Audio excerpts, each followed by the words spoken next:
บัดนี้สุภาวารารามดีที่เลือกมาคุณการเวลาเวียนหมุนเปลี่ยนฤดูดาเต่าอีกกลางคืนยามเศร้าสลับเปลี่ยนหมุนเปลี่ยนวันปีเดือนครบถ้วนได้วนมวนอยู่เสมอปีใหม่อีกละเด้อว่าดูดังประเดียวเดียวโพดว่าเที่ยวมายามละต้องถามให้หายว่าแต่วนมาภายว่ายามได้โลดสังนี้อีก1 ปีได้แก่เพิ่มเติมให้อายุเฮามาเข้าไหนบ่อยากเว้าเอาความแก่มาถวายเดี๋ยวก็เอาความตายฝากสู่คนจนได้ไผก็ไผบ่มีผลมีเหลือจนกู้กิเลสหยังก็หมุนเอเลว่าลงเฟือนหางสลายฟังสากลน้องอายพ่อและแม่สาธุสุนโอ้ยตัวสากลว่าสาวผู้เพิ่งทำน้ำนอมมือนี้มาเพียงพร้อมสารการงานเวียกโปรดสำเนียกนึกพ่อพระธรรมขอเทศนาจังว่าบ้านเบิกลาพ่อปีใหม่ว่ามาถึงต่างก็เรื่องจิตกะน้องสลองเพื่อมนะวางในเลือนความกุมที่มันสุมแต่ปีเก่าอันความอุกังเอาแต่ปีเข้าไว้เขื่อนคายนะจางว่านายตอนนี้ทุกเขตคายเสียงกระหึ่มเพียงดังเดินหอไปทางใดได้ยินกันตลอดวันเสียงแจ้วความที่ฟังมาแล้วสบายดีปีใหม่บ่ว่าไก่และไก่บ่ว่าไก่และไก่ก็คือดามว่าดังกันนะจังหวานให้มือนี่นั่นละสันสิเทศนาก่อนเทศไว้พรผู้ฟังเสียงให้วงเอืองเลื่องโลลำปีใหม่วนมาพอบ่มีแนวสิมาปอนเอาธรรมาฝากตอนด้วยฟ้อนให้กูสุขคนนั้นนาสาธายุ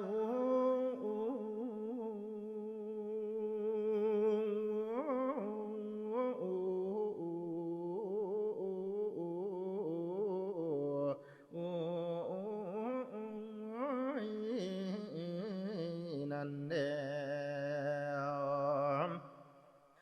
จังวันให้เบื้องต้นก่อนสิก้าวพรใสขอป่าใจผู้ฟังเสียงเอ่ยพระเดียงทำสอนนำคำสอนพระโคทานบรรณาการเผยเผยบอกพ่อแม่พี่และน้องให้เห็นมองเจ้าพวงไม้คำสั่งสอนบาทไทยขององค์ศาสดาจารย์ก่อนนิพพานพระองค์ตรัสสั่งพวกเอาไว้ว่าอาปมาเทนาสัมปเทธาทานทั้งหลายจงให้ว่าถึงความบ่ประมาณพระโอวาทสันความหมายนั้นมากปริญ สันสิได้ก้าวเน้นในเห็นพร้อมของประสูงการดำรงชีวิตในเที่ยงตรงคงไว้อย่าเปลือใจว่าลงเคิมสติตั้งให้มันเที่ยงอย่าเย็นเอียงโซเสว่าเสสายว่าไฟความอย่าสิอยู่มัวแต่ว่าบ่เป็นหยังว่าเด้อความผิดหวังสิมาหากเปิดเพิ่นว่าเลินเลิมอันความเพ้อนั้นทำไมคนเสียใจมาหากสิยกตัวอย่างให้เห็นหูก็แห้งลายเสียนดังพวกผู้ลายที่มาลากกะม้อยของเขานั้นปองมาโนไม้บาดเมื่อว่าเปลือฝางเสียงยังก็ด้วยดำประดุดเดียวดูง่ายขายบ่อึดตลาดค่าเมื่อนาก็ขาดทุนพวกเล่นหวยเล่นหุ้นที่ว่าวุ่นพอเปิดตัวผู้เป็นผัวสิเสียใจบาดอ้างเมียไล่เวรผู้เป็นเมียสิเสียสินบาดผัวเป็นของผู้ไม่ขอบเปิดใจบอดเบาบ่งอนเจ้าต่อกันลูกยิงสายที่สวนั้นย้อนพ่อเมียน้อเพื่อไพรบ่สนใจอบรมสอนเที่ยวตาร้อนลืมบาลคำโบราณเพิ่นสอนไว้บ่วันเห็นวินาทีเพิ่นยังว่าหัวนั้นให้ผูกขันนักลูกเพิ่นให้ตีลืมไปเมื่อตลอดเกียงจึงเจอเรื่องบ่ว่าไผทุกสิ่งอย่างนั้นใส่ไปประมาทบ่ดีเลยไปก็เคยได้ยินความแต่ก่อนการนั้นเนิ่นเพื่อนให้สังวนไว้อย่าหวังใจในพวกสีสร้างสรรค์งูเอาขาเก่าเมียลักเสียปาการเหล่านี้บ่ควรเสือประมาทเพิ่มคือสร้างสรรค์นั่นเด้อฝึกให้เก่งไว้ทำงานแต่ก็เปลี่ยนเดียรสารอยากสิวางใจได้เข้าตกมันไปไกลก็กวนใจจับฟาดบ่สามารถสิห้ามถึงแม่เตี้ยเจ้าของอันเนื้องงูเห่านั้นต้องกัดตอดว่าถึงตายอย่าได้ไม้ก็นิ่งคิดว่าสิเอามาเลี้ยงอีกอย่าเปียงเนาะไปไกลสิกัดตายบ่หูเมื่อเดียละฉันสัตว์เสือเดโซเพียงติดมันอย่างหนึ่งนั้นคือข้าเก่าที่เนาน้ำอย่าทะลำดื่มกิดเสียกะใจเต็มลอยบางที่คอยจังว่าจองเห็นว่าเห็นมาหากว่าคิดสาระแท้กันแก่สิพรคายอันที่สิดีกะไลคือเมียลักหรือผัวเพียงจงให้แย้งน้ำกันคู่สุวรรณอย่าวางเวรหลายคนเห็นมาแล้วบ่เลียวแลก็ปวนแปรเว้ามวนเนยานาบึงขึงกาถ้าบ่สวยอุกเสียหักบ่ฮู้ด้วยถ้าบ่อวยเข้าทางทามถือเป็นกรรมถ้าไปปื้อบ่อำมอนคำนี้ผัวสิหนีเมียสิห่างหากใจว่างบ่จุดจ่อขอให้ทุกข์นอติทา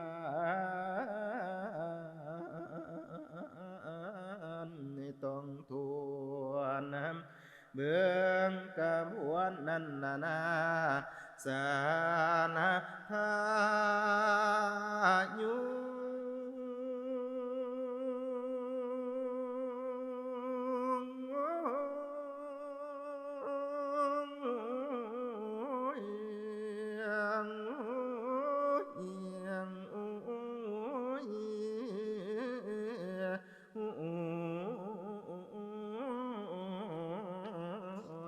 นั่นแล้วเอาละโยมพ่อโยมแม่ที่เว้ามานั้นต่วนคดีโลกมีประจำบัดนี้ฟังกติธรรมเทศนาว่าใครอ่างเพิ่นให้พานอกกันสร้างกุศลกรรมนั่นละทานและสินจิตตั้งมโนน้อมเจ้าต่อบุญถ้าอยากหายว่าบุญในตั้งต่อภาวนาฝึกสติปัญญาให้เที่ยงตรงคงมามันฝึกฝนตนตั้งปานิธานแนวแน่บุญกุศลเกิดแท้บ่แปรเปลี่ยนว่าเปลี่ยนหันถ้าประมาทว่านั้นบ่ตั้งแต่งว่าสินทานกิเลสผ่านเผาใจนำตะวิ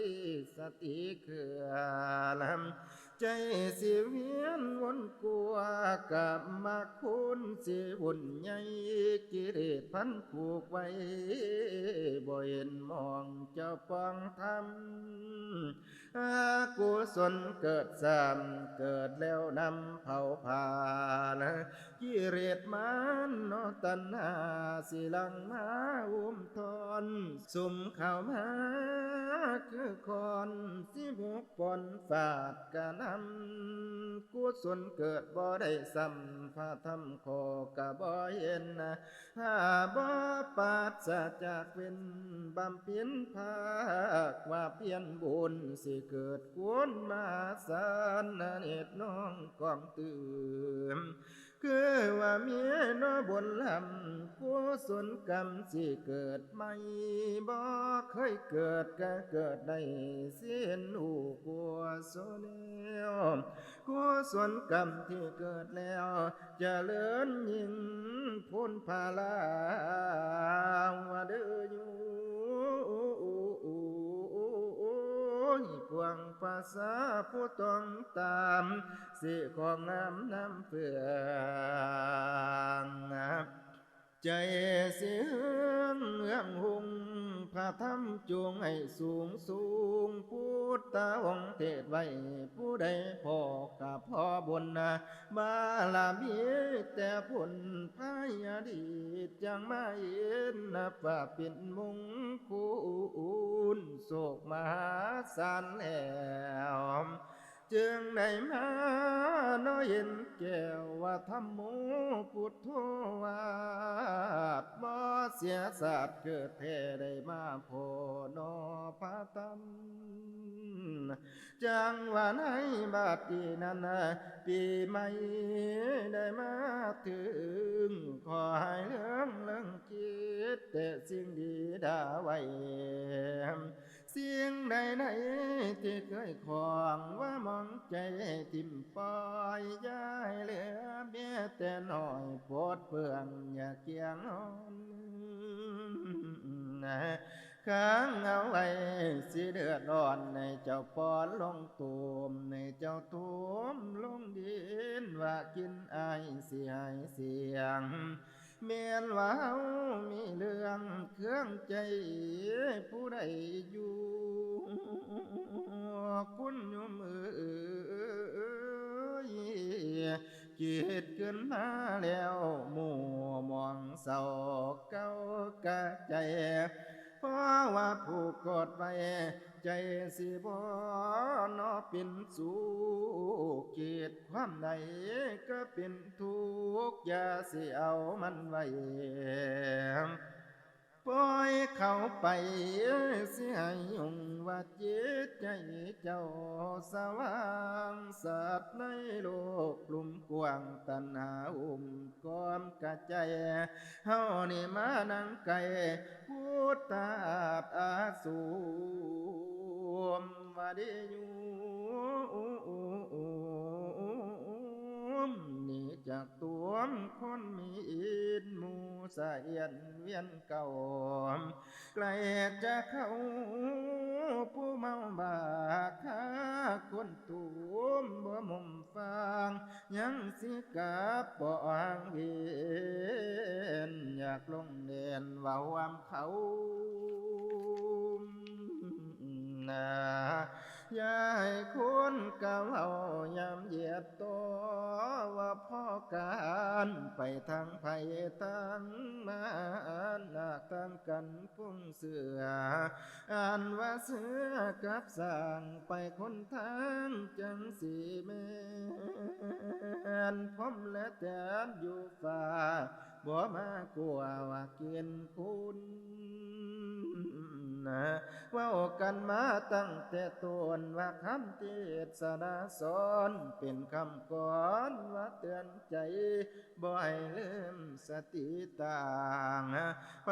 ผู้หามนิพนธ์อย่าลืมต้นลงปามหา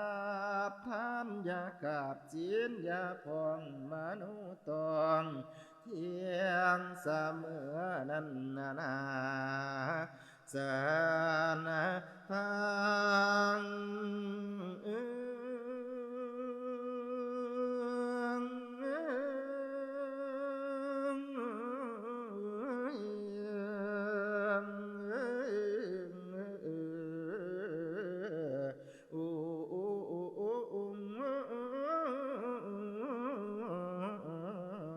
นั่นแล้วเอาละเนื้อบัดนี้สิได้อวยทั้งพรหยุดคำก่อนกระแสเสียงไว้แต่พอเพียงนี้คุณความดีที่เจ้าสร้างบ่ไร้วางพุทธศาสตร์ใจศาสตร์ป้องแผ่วได้แผ่วทางเจ้าป้องทางถ้านาไม่ก็ได้สร้างได้ตั้งแต่งแปลงตัวสินราไม่ก็ย่ออยู่ได้อาเบาเนาอย่างภาวนาไม่ตั้งว่าจิตตั้งปานุมนอบนับว่าสอบยิ่งแล้วดีทวนทุกกะมวลทำแต่ดีล้วนใจเจ้ามวลในธรรมกุศลกรรมบ่ได้วางให้อ่างใจพอดี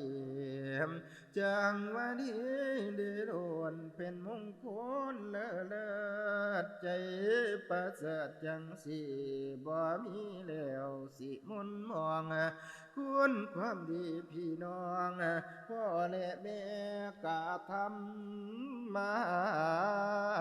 เทพดาลิงอินได้พำโมทนาด้วยเทียบในเข้าในห่วยว่าน้องเบื้องเจ้าภูมิที่ทอละนี้เทียบไทยเห็นหวมกระบวนเสียงศักดิ์สิทธิ์ตลอดวันสากลโลกให้เลี้ยงเฮียนแน่เดือเป็นสักขีพยานบุญแก่ผู้ฟังทั้งข่ายคนทั้งหลายมาวันนี้ตามความดีอย่าส่วนเป่าว่าเด้ออยู่อำนาจองค์พุทธเจ้าว่าความเศร้าให้ห่างหายธรรมปัดสิ่งหายให้หายจากนอกไกลดีประสงค์ดีตวงกูได้แพ่บนดลอยู่ให้บุญสู้นอบุญสอนอย่าอาทรว่าอ่อนเอียงว่าเดิม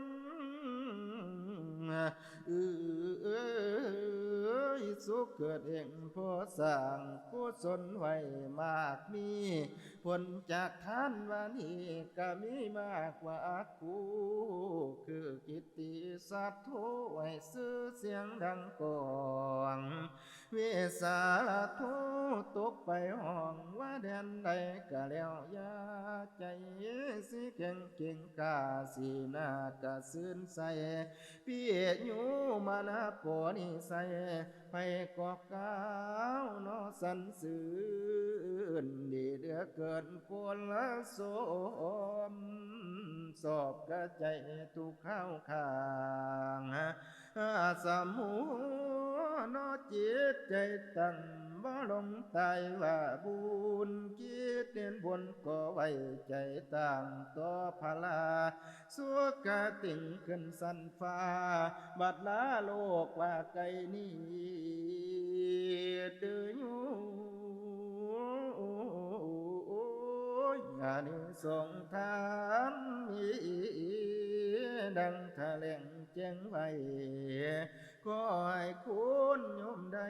ว่าสมใจเจ้านึกอ่านผลกองสินกาสิตานฟังไว้บอนสิจาสิได้ไปสู่ฟ้าก็เพราะว่าคุณศีลผู้มีโภคทรัพย์ก็พอสินโดยแท้จะต้องไปนิพพานแน่กันมีสิ้นกิเลสเพิ่นเทศไว้จังสี่ผลนี้เกิดดอมภาวนาพำพร้อมสิบอกบุงอานิสงส์ว่าเด้ออยู่โอ้ยสิเกิดผลมาสารกิเลสตายหายสิ้นพระมุนี